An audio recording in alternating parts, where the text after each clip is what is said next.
ইব্রাহিম আলাইহিস সালাতু ওয়াস সালাম যখন প্রথম বিবাহ করলেন, কিছুদিন যাওয়ার পরেই আল্লাহ তাআলা বললেন, ইব্রাহিম যাও, আবার নমরুদকে তুমি দ্বীনের দাওয়াত দাও, তাওহীদের বাণী শোনাও।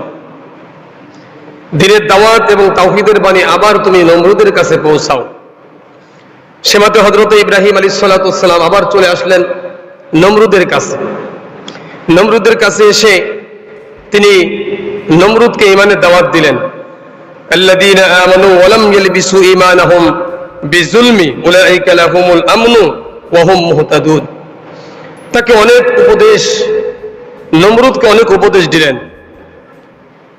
কোন উপদেশ যখন কাজ হলো না, ইব্রাহিম আলাইহিস সালাতু ওয়াস সালামের পরে রাগান্বিত হয়ে নমরুদ বললেন, ইব্রাহিম, তুমি যে রব, যে পালনকর্তাকে বিশ্বাস করো, আমি অতি সত্বর তাকে হত্যা করে তার রাজত্বটাকে কেড়ে নিব। নাউযুবিল্লাহি মিন যালিক। আমি অতি তাড়াতাড়ি তোমার রবকে হত্যা করে তোমার রবের রাজত্বকে আমি কেড়ে নিব।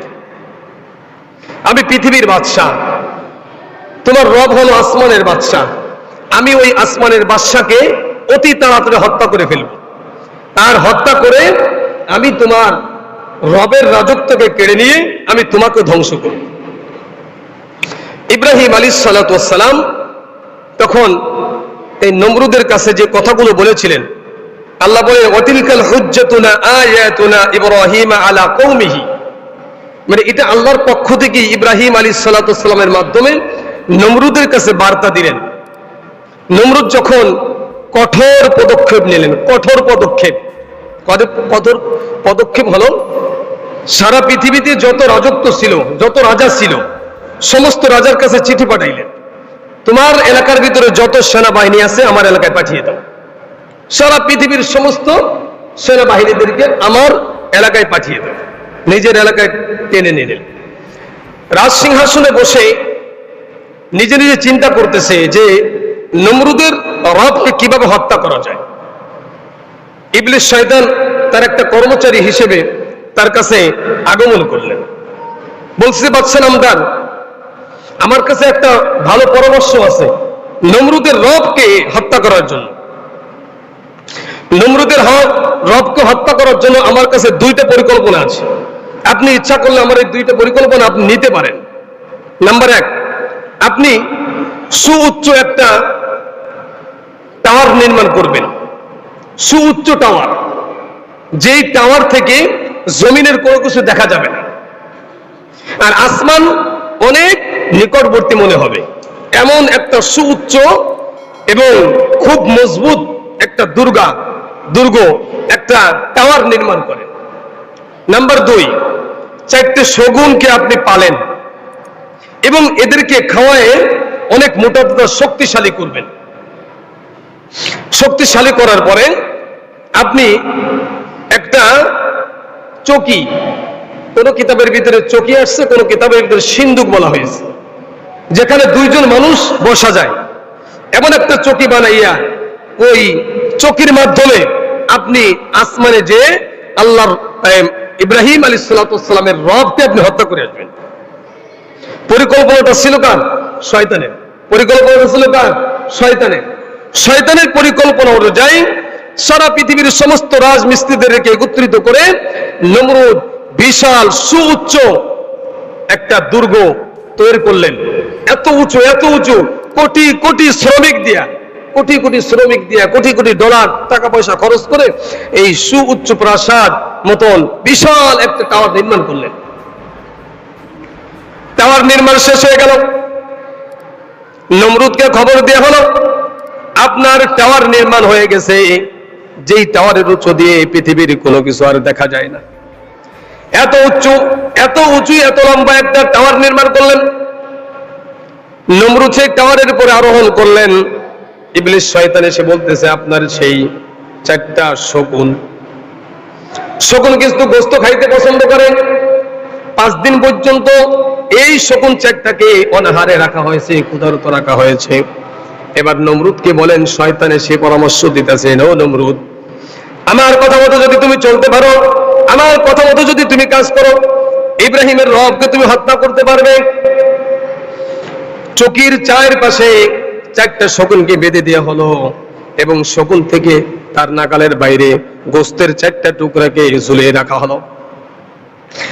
2 জন সেনা প্রধান তিনি এবং নমরুদ নিজেই ওই সিংহাসনে বা ওই সিন্ধুকে আরোহণ করলেন, সাথে কয়েকটা তীর এবং ধনুক নিয়ে নিলেন।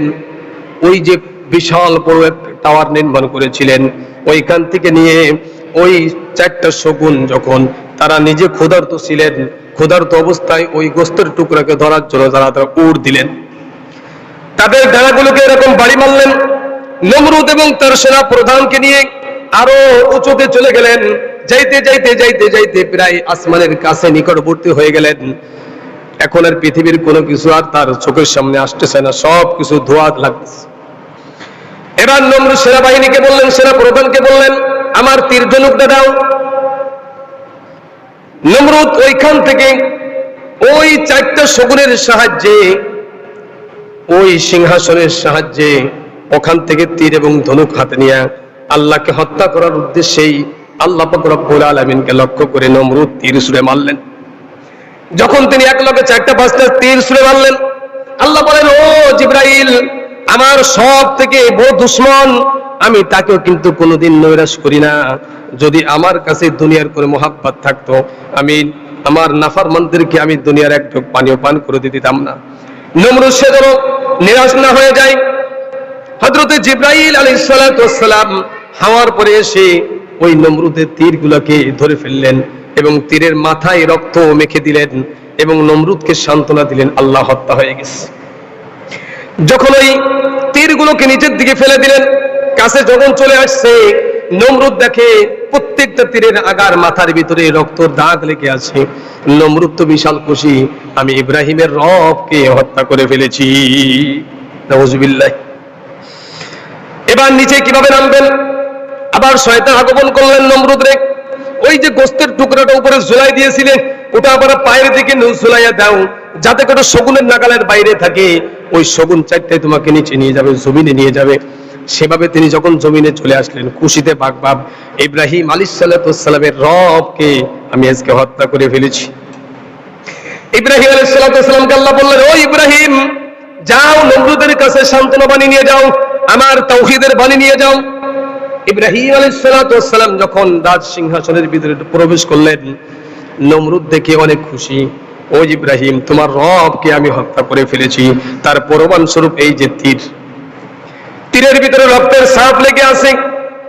ইব্রাহিম আলাইহিস সালাতু ওয়াস সালাম বলেন, নমরুদ, তুমি তো একজন নির্বোধ বাদশা, তোমার মতো নির্বোধ বাদশা পৃথিবীর বুকে আমার আর মনে হয় না আরেকজন আছে। আরে তুমি কোন ক্ষমতার মালিক? আল্লাহ তাআলা বলেন, কুন ফায়াকুন, কুন বলতে দেরি আছে, ফায়াকুন বলার আগেই সব আল্লাহ তাআলা ধ্বংস করে দেয়। তাবারাকাল্লাযী বিয়াদিহিল মুলকু ওয়া হুয়া আলা কুল্লি শাইইন কাদির। সব ক্ষমতার মালিক তিনি, তার থেকে ক্ষমতার কেউ নাই। তার ক্ষমতা দেখানোর জন্য কোনো কিছুর প্রয়োজন হয় না, সেনাবাহিনীর প্রয়োজন হয় না। ইব্রাহিম আলাইহিস সালাতু ওয়াস সালাম বললেন, নমরুদে, তুমি একজন বোকা বাদশা, তোমার মতন বোকা বাদশা পৃথিবীর বুকে আর কেউ নাই। নমরুদ রাগান্বিত হয়ে গেলেন। রক্তমাখা তীর দেখানোর পরে ইব্রাহিম বিশ্বাস করল না, এটা দেখে আরো বেশি রাগান্বিত হয়ে গেলেন। এবার নমরুদ ডাক দিয়ে বলেন, ও ইব্রাহিম, তোমার আল্লাহ যদি বেঁচে থাকে, তাহলে আমি তোমার আল্লাহর সঙ্গে চ্যালেঞ্জ করলাম, তোমার আল্লাহর সঙ্গে আমার যুদ্ধ হবে সামনাসামনি।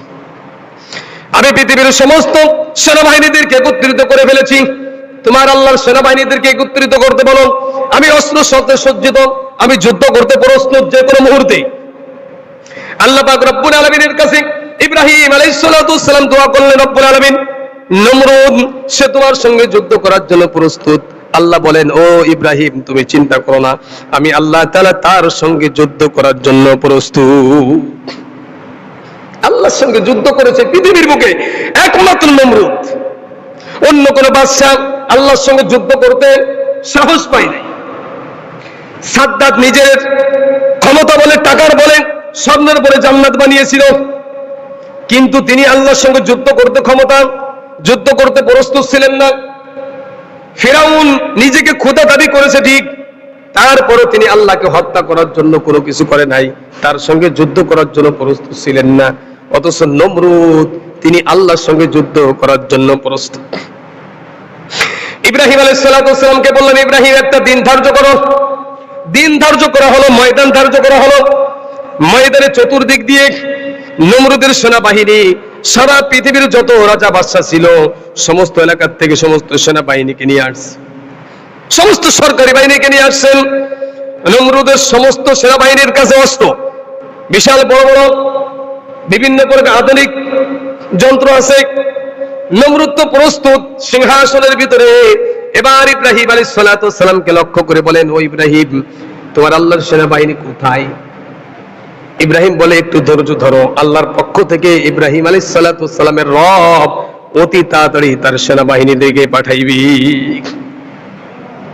পৃথিবীর ভিতরে যত বড় বাদশা হোক আর যত ক্ষমতাসীন হোক না কেন, যখন কোন ব্যক্তি আল্লাহর সঙ্গে পাঙ্গা দিয়েছে, আল্লাহর সঙ্গে বিরোধিতা করেছে, সীমা লঙ্ঘন করেছে, আল্লাহ তাআলা দুনিয়ার থেকেই আল্লাহ তাআলা তাদেরকে অপদস্থ, অপমানিত করে দিয়েছে। এই জন্য ক্ষমতা, টাকা পয়সা এটা কোনো কিছু না। অল্প সময়ের জন্য, আজকে আমার পকেটে টাকা আছে, হয়তো 2 দিন পরে থাকবে না। আজকে আমার ক্ষমতা আছে, 2 দিন পরে ক্ষমতা থাকবে না। যখন আমার কাছ থেকে ক্ষমতা চলে যাবে, আমি যদি মানুষের সঙ্গে ভালো ব্যবহার করে থাকি, মানুষ আমাকে সম্মান করবে। যদি ক্ষমতা চলে যায় আর আমি যদি মানুষের সঙ্গে ভালো ব্যবহার না করে থাকি, মানুষ আমাকে সামনে পিছনে ডানে বামে সবসময়ের জন্য আমাকে গালিগালাজ করতে থাকে। দুনিয়ার থেকে অপমান কোনো কিছু নাই।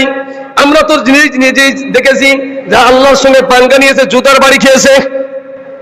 নমরুদকে আল্লাহ তাআলা বলেন, কুলিল্লাহুম্মা মালিকাল মুলকি তুতিল মুলকা মান তাশা। এই দুনিয়া এবং আখিরাতের ক্ষমতার মালিক আমি আল্লাহ তাআলা। এই ক্ষমতার ভিতরে, অল্প সময়ের ক্ষমতার ভিতরে আমি আল্লাহ তাআলা যাকে ইচ্ছা আমি তার পদ উন্নতি দান করি, ক্ষমতা দান করি। আবার যাকে ইচ্ছা তার কাছ থেকে আমি তার ক্ষমতাকে ছিনাই আনি। যদি সে সীমা লঙ্ঘন করে, তবে ছিনাইয়া নেওয়ার সময় তাকে আমি অপদস্থ করি।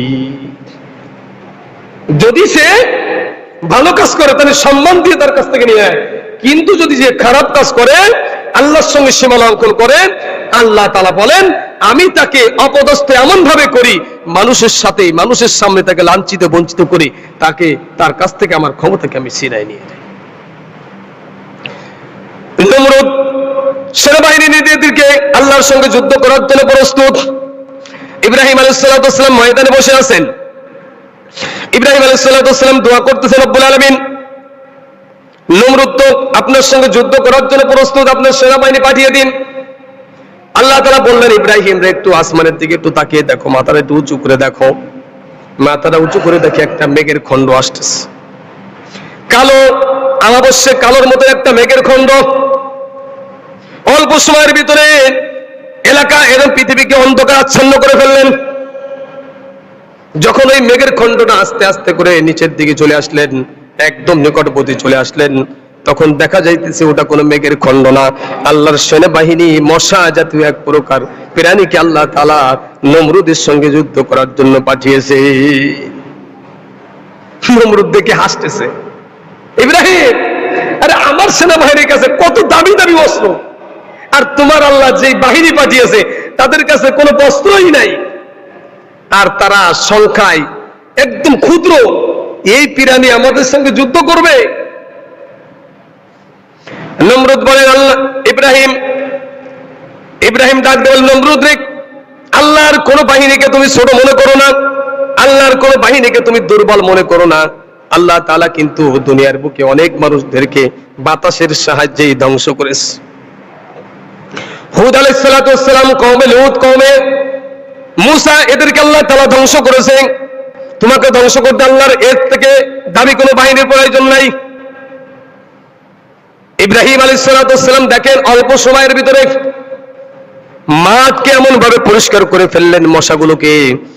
এখন বর্তমান যে মশাগুলো আছে এরা মানুষের রক্ত চষে, আর ওই সময় নমরুদের বাহিনীকে ধ্বংস করার জন্য মশা জাতীয় যেই পশু, যেই প্রাণীকে আল্লাহ তাআলা পাঠিয়েছেন, ওটা শুধু রক্ত খায় না, ওটা মানুষের রক্ত সহ গোশতগুলো খেয়ে ফেলেছিল। অল্প সময়ের ভিতরে মানুষকে এমন ভাবে ধরেছে, ওই মশাগুলোকে চোখের ভিতরে, নাকের ভিতরে, মুখের ভিতরে সেখান থেকে রক্তগুলো সাথে গোস্তগুলো নিয়ে চলে আসে। রক্ত এবং গোস্তগুলো নিয়ে যখন চলে আসে, একটা মানুষকে কামড় দিলে তার রক্ত সহ তার গোস্ত খেয়ে ফেলে, হাড্ডিগুলো জমিনের ভিতরে পড়ে রইলে। অল্প সময়ের ভিতরে ময়দান পরিষ্কার হয়ে গেল। এই দৃশ্য দেখে নমরুদ ভয়ে ওই ময়দান থেকে পালানো শুরু করেছে। হাঁপাইতে হাঁপাইতে যখন তার সিংহাসনের ভিতরে ঢুকেছে, রাজ্যের ভিতরে ঢুকে গেছে, তার স্ত্রী ডাক দিয়ে বলতে, কি ব্যাপার, তোমার ক্ষমতার বাহিনী কোথায় গেল, কোথায় তোমার বাহিনী? নমরুদের আল্লাহ যেই বাহিনীগুলো পাঠিয়েছেন, ছোট্ট ছোট্ট মশাগুলো, আমার তো ধারণার বাইরে এই মশা মানুষের গোস্ত কিভাবে খাইতে পারে। এক একটা মশা পাঠিয়েছিলেন, মশা মানুষের গোস্ত খাওয়ার পরে হাতির মতন হয়ে গেছে, হাতির মতন এত বড় হয়ে গেছে, শুধু হাড্ডিগুলো জমিনে পড়েছিল, মানুষের গোস্ত খেয়ে ফেলেছে। নমরুদ হাঁপাইতে হাঁপাইতে যখন ঘরের ভিতরে চৌকাঠের ভিতরে ওখানে যে বসে আছেন, এমন সময় তার পায়ের কাছে একটা মশা দেখে। ওই মশাটা আল্লাহর কাছে দরখাস্ত করে, রব্বুল আলামিন, আমার তো একটা পাও ভেঙে গেছে, আমি তো কিছুই করতে পারবো না, নমরুদের বাহিনীর সঙ্গে যুদ্ধ করার ক্ষমতা আমার নাই। আল্লাহ বলে, মশা তুমি চিন্তা করো না, তোমাকে দিয়েই আমি বড় একটা কাজ নিব। এই মশাটা নমরুদের পায়ের কাছেই বসে আছে, ছোট্ট একটা মশা। নমরুদ তার স্ত্রীকে ডাক দিয়ে বলেন, স্ত্রী দেখো, এই যে মশা দেখা যায়, এই জাতীয় মশা আমার এত ক্ষমতাবান বাহিনীদেরকে অল্প সময়ের ভিতরে শেষ করে ফেলেছে। ওই মশা আস্তে করে তার পায়ের পরে এসে বসেছে। নমরুদ রাগান্বিত হয়ে গেছে, যেই মশা আমার বাহিনীকে ধ্বংস করেছে, ওই মশা আমার পায়ের ভিতরে থপ্পাত করে একটা বাড়ি মেরেছে। যেই বাড়িটা মেরেছে, বাড়ি মারার সঙ্গে কোনো কাজ করতে গেলে কিন্তু নিঃশ্বাস যায় আর আসে। মানুষের নিঃশ্বাস কিন্তু যখন কোনো কিছু বাড়ি মারে, নিঃশ্বাস কিন্তু বের হয়, আবার সাথে সাথে টেনে নিয়ে যায়। ওই যে নিঃশ্বাসটা টেনে নিয়েছে, সাথে সাথে ওই ন্যাংরা মশাটা তার নাসিকা দিয়ে তার মগজের ভিতরে ঢুকে গেছে। মগজের ভিতরে ঢোকার পরে মগজগুলোকে এরকম ভাবে তার সুর দিয়ে যখন কামড়ানো শুরু করেছে, নমরুদ নিজের দুই হাত দিয়ে মাথা বাড়াইতে শুরু করেছে। যখন মাথা নিজের হাত দিয়ে বাড়াইতেছে, যন্ত্রণা বেশি হয়। যন্ত্রণা সহ্য না করতে পেরে নিজের পায়ের জুতা খুলে যখন মাথায় বাড়ি শুরু করে দিয়েছে, বাড়ি যখন শুরু করে দিয়েছে, তার একটু আরাম লাগে, একটু মজা লাগে। আল্লাহ কই, তোকে জুতা পিটা করে দুনিয়ার থেকে চিরবিদায় করব। নিজের পায়ের জুতা খুলে বাড়ি যখন মারা শুরু করছে, তখন একটু আরাম লাগে, মজা লাগে। যখন জুতার বাড়ি বন্ধ করে দিয়েছে, আবার কামড়ানি শুরু করে দিয়েছে, আবার বাড়ানি শুরু করে দিয়েছে, আবার নরমাল হয়ে গেছে। আবার যখন বাড়ানি বন্ধ করে দিয়েছে, আবার কামড়ানো শুরু করে দিয়েছে। এবার রাজা মশাই ডাক দিয়ে বলতেছে একজন কর্মচারীকে, তোমাকে আমি 20,000 টাকা বেতন দিব, তুমি আমার পাশে পিছনে দাঁড়িয়ে থাকবে, আর শুধুমাত্র আমার মাথার ভিতরে জুতা দিয়ে বাড়াইতে থাকবে। কি দিয়া? জুতা। জুতা কি দামি জিনিস? হ্যাঁ, যদি এই জুতা যত টাকা পয়সা দিয়ে হোক না কেন, আপনি লক্ষ টাকা দিয়ে যদি জুতা কেনেন, আর এই জুতা কোনো সম্মানিত ব্যক্তির গায়ে যদি পড়ে যায়, তাহলে কিন্তু তার সম্মানের হানি হয়। আপনি যত দামি হোক না কেন আপনার জুতা, কিন্তু ঘটনাক্রমে কোন সম্মানিত ব্যক্তির কাছে গায়ে যদি আপনার জুতা লেগে যায়, তাহলে তার সম্মান হানি হয়ে যায়। আর পৃথিবীর বাদশা, সমস্ত পৃথিবীর বাদশা, তাকে জুতা পিটানো করা হইতেছে। আল্লাহ বলে, এইভাবে তোকে শাস্তি দেওয়া হবে। একদিন দুই দিন নয়, 40 বছর পর্যন্ত নমরুদকে আল্লাহ তাআলা জুতা পিটা করে দুনিয়ায় বাঁচিয়ে রেখেছিলেন। এই জন্য আল্লাহ তাআলা বলেন, কুলিল্লাহুম্মা মালিকাল মুলকি তুতিল মুলকা মান তাশা ওয়া তানসিউল মুলকা মান তাশা ওয়া তুইজ্জু মান তাশা ওয়া তুযিল্লু মান তাশা বিয়াদিকাল খায়র। ক্ষমতার মালিক আমি আল্লাহ তাআলা। তাবারাকাল্লাযী বিয়াদিহিল মুলক ওয়া হুয়া আলা কুল্লি শাইইন কাদির। আল-ইয়াওমা তুজজা কুল্লু নাফসিন বিমা কাসাবাত লা যুলমাল ইয়াওম ইন্নাল্লাহা সারিউল হিসাব। যে যেটুকু পাওনাদার, তাকে ওই পরিমাণই দেওয়া হবে। নমরুদকে তার কর্মচারী মাথার পিছনে দাঁড়িয়ে শুধু জুতা দিয়ে দুই পাশে বাড়াই। যতক্ষণ বাড়াইতে থাকে, ততক্ষণ পর্যন্ত এই মশারা চুপ থাকে। একটা লোক 24 ঘন্টার ভিতরে, তাকে যদি আপনি 24 ঘন্টায় কাজ দেন, সে কিন্তু কাজ করতে পারবে না, তার একটু বিশ্রামের প্রয়োজন আছে। বিশ্রামের দরকার আছে না?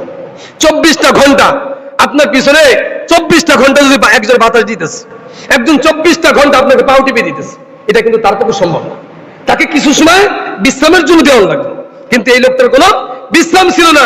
একাধারে 40 বছর পর্যন্ত তার পিছনে দাঁড়িয়ে দাঁড়িয়ে তার মাথার ভিতরে তার নিজের অর্থাৎ নমরুদের নিজের পায়ের জুতা দিয়ে বার হইতেছে। একটু হাতে বার হইতেছে, হাতটা নিচে নামাইলে বকা দিত নমরুদ। এই মুহূর্তে আল্লাহ তাআলা বললেন, ও ইব্রাহিম, যাও নমরুদের কাছে আমার তাওহীদের বাণী নিয়ে যাও। লা ইলাহা ইল্লাল্লাহু ইব্রাহিম খলিলুল্লাহ। ইব্রাহিম আলাইহিস সালাতু ওয়াস সালাম এই মুহূর্তে যেই সময় জুতা পিটা করা হইতেছে, ইব্রাহিম আলাইহিস সালাতু ওয়াস সালাম আল্লাহর তাওহীদের বাণী নিয়ে গেলেন নমরুদের কাছে। নমরুদ প্রত্যাখ্যান করলেন। ইব্রাহিম আলাইহিস সালাতু ওয়াস সালাম সিংহাসন থেকে ঘাড় ধাক্কা দিয়ে বের করে দিলেন। ওই যে বিষয় কর্মচারী, তিনি তো অতিষ্ঠ হয়ে গেছে। একাধারে 40টা বছর পর্যন্ত তাকে জুতা পিটা করা হইতেছে। একটু বিশ্রাম নিলেই বকাঝকা করা শুরু করে দেয়, মারপিট করা শুরু করে দেয়। এবং তিনি রাগান্বিত হয়ে গেছেন। হাতের পাশে লম্বা একটা কাষ্ঠ ছিল, কাষ্ঠ দ্বারা ইব্রাহিম ওই লোকটা নমরুদের মাথার ভিতরে জোরে একটা বাড়ি মেরে দিয়েছে। এক বাড়িতে মাথা ফেটে গেছে, মাথার চান্দি 2 টুকরা হয়ে গেছে। ওর ভিতরে যে মশাটা ছিল, মশাটা উড় দিয়ে চলে গেল। মাথার ভিতরে যে মগজগুলো আছে, একটা মগজ নাই, ওর ভিতরে কোনো মগজ নাই। সব মগজ ওই ল্যাংড়া মশাটাই তিনি খেয়ে ফেলেছে। আল্লাহ তাআলা এইভাবেই নমরুদকে দুনিয়ার থেকে চিরবিদায় করেছে। নমরুদের মতন যারা দুনিয়ার বুকে ক্ষমতা দেখায়, টাকা পয়সার গরম দেখায়, আল্লাহ তাআলা দুনিয়ার বুকে তাদেরকে শাস্তি দিবেন। দুনিয়া অল্প সময়ের জন্য, দুনিয়ার থেকে আমাদের যেতেই হবে। হয়তো কেউ সম্মান নিয়ে দুনিয়ার থেকে যাবে, অথবা কেউ অসম্মানিত অবস্থায় দুনিয়ার থেকে যাবে। আল্লাহ তাআলা এই জন্য আমাদেরকে দুনিয়ায় পাঠিয়েছেন, শুধুমাত্র আল্লাহর গোলামি করার জন্য, আল্লাহকে স্বীকার করার জন্য। আল্লাহ পাক রব্বুল আলামিন দুনিয়ার বুকে যত রাজা বাদশা, যত মানুষদেরকে দুনিয়ায় পাঠিয়েছেন, যারা ক্ষমতা দেখাইছে, যারা টাকার বড়াই দেখাইছে, যারা আল্লাহর সঙ্গে পাঙ্গা নিয়েছে, আল্লাহর সঙ্গে যুদ্ধ করার জন্য প্রস্তুত হয়েছে, নিজেকে খোদা দাবি করেছে, আল্লাহ তাআলা দুনিয়ার বুকে তাদেরকে এমন ভাবে অপদস্থ অপমানিত করেছেন। ওই যে ফিরাউনের লাশ এখনো পর্যন্ত ওই মিশরের জাদুঘরে সংরক্ষিত অবস্থায় আছে। কোন মশা মাছি পিপিলিকা পর্যন্ত তার শরীরের কোন গোস্তের টুকরো ভক্ষণ করে না। এই জন্য মুসলমান ভাইরা, নমরুদের মতন হওয়া যাবে না। নমরুদ থেকে আমাদেরকে শিক্ষা নিতে হবে, কারণ থেকে আমাদেরকে শিক্ষা নিতে হবে, ওই ফিরাউন থেকে আমাদেরকে শিক্ষা নিতে হবে। এই সমস্ত কাজ যদি আমরা করি, তাহলে আল্লাহ তাআলা আমাদেরকে ছেড়ে দিবে না। দুনিয়া আখিরাত উভয়টা বরবাদ হয়ে যাবে।